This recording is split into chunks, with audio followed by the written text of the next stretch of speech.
Master your money. Personal finance workshop on mutual funds on December 7th and 8th. Register now.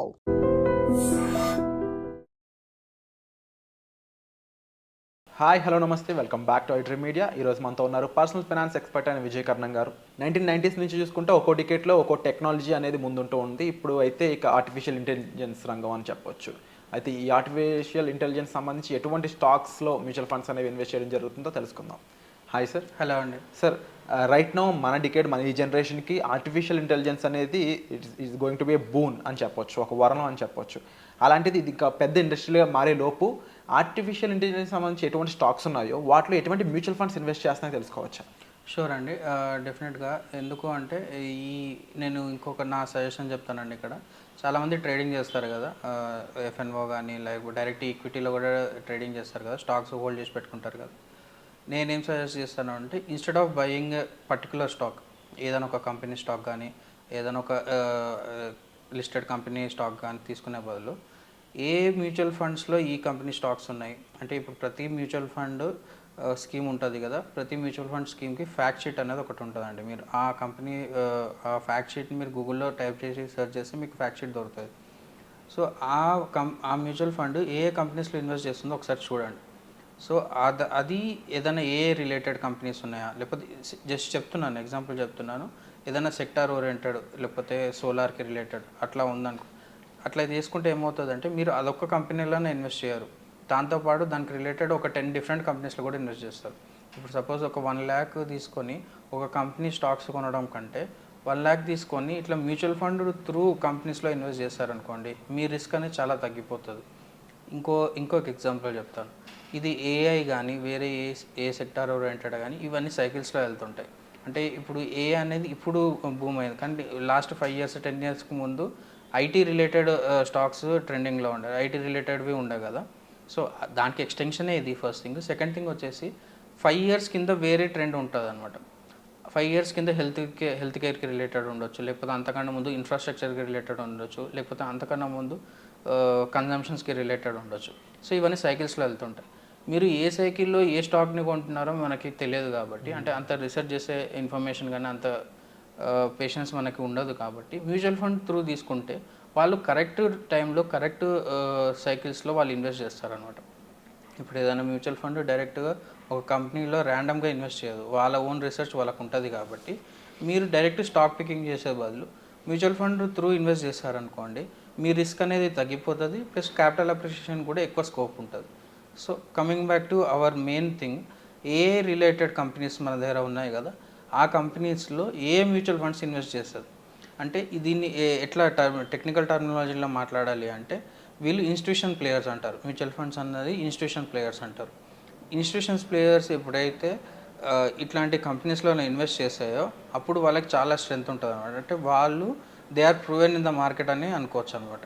So ఈ institution players అయితే invest చేసిన వాళ్ళకి ఎక్కువగా scope ఉండే chances ఉంటుంది, ఎందుకంటే వాళ్ళు ఆల్రెడీ రీసెర్చ్ చేసి ఉంటారు, వీళ్ళ ప్రొజెక్షన్ ఎలా ఉంటుంది, నెక్స్ట్ 5 years ఎలా ఉంటుంది, నెక్స్ట్ 10 years ఎలా ఉంటుంది. సో ఆపర్చునిటీ ట్యాప్ చేసుకొని మ్యూచువల్ ఫండ్ వాళ్ళు ఇన్వెస్ట్ చేస్తుంటారు అన్నమాట, కంపెనీస్ వాళ్ళు ఇన్వెస్ట్ చేస్తుంటారు.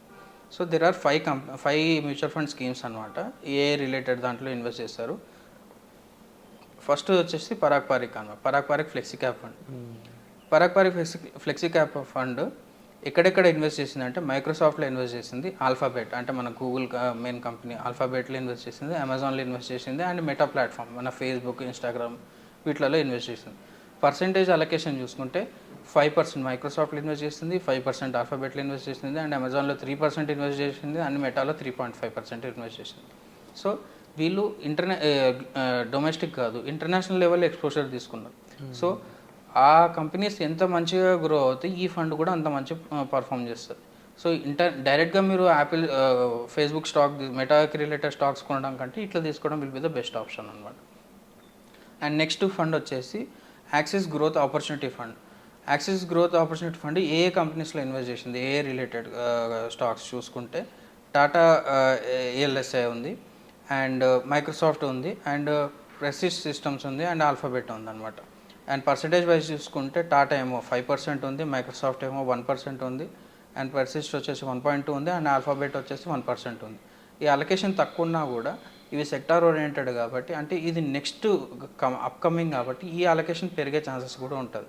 అది ఇయర్లీ ట్వైస్ కానీ ఇయర్లీ థ్రైస్ కానీ వాళ్ళు ఇన్వెస్ట్మెంట్స్ అన్నిటిని రీబ్యాలెన్స్ చేస్తుంటారు. అప్పుడు ఈ పర్సంటేజెస్ ఎక్కువ తక్కువ అయ్యే ఛాన్సెస్ కూడా ఉంటాయి. సో వాళ్ళు ఏ టైంలో ఎంటర్ అవుతున్నారు, ఏ టైంలో ఎగ్జిట్ అవుతున్నారు, వాళ్ళకి బాగా క్లారిటీ ఉంటుంది కాబట్టి you can go with these types of funds అనమాట. అండ్ నెక్స్ట్ వచ్చేసి Kotak small cap fund. Third fund వచ్చేసి కోటాక్ స్మాల్ క్యాప్ ఫండ్. ఇది సెయింట్లో ఇన్వెస్ట్ చేసింది. చాలామందికి తెలుసో తెలియదు, సెయింట్ మన Hyderabad based company. Okay. And next వచ్చేసి సేమ్ బాష్ ఉంది, నెక్స్ట్ హ్యాపీయెస్ట్ మైండ్స్ ఉందన్నమాట. అలొకేషన్ వచ్చేసి 3% ఉంది.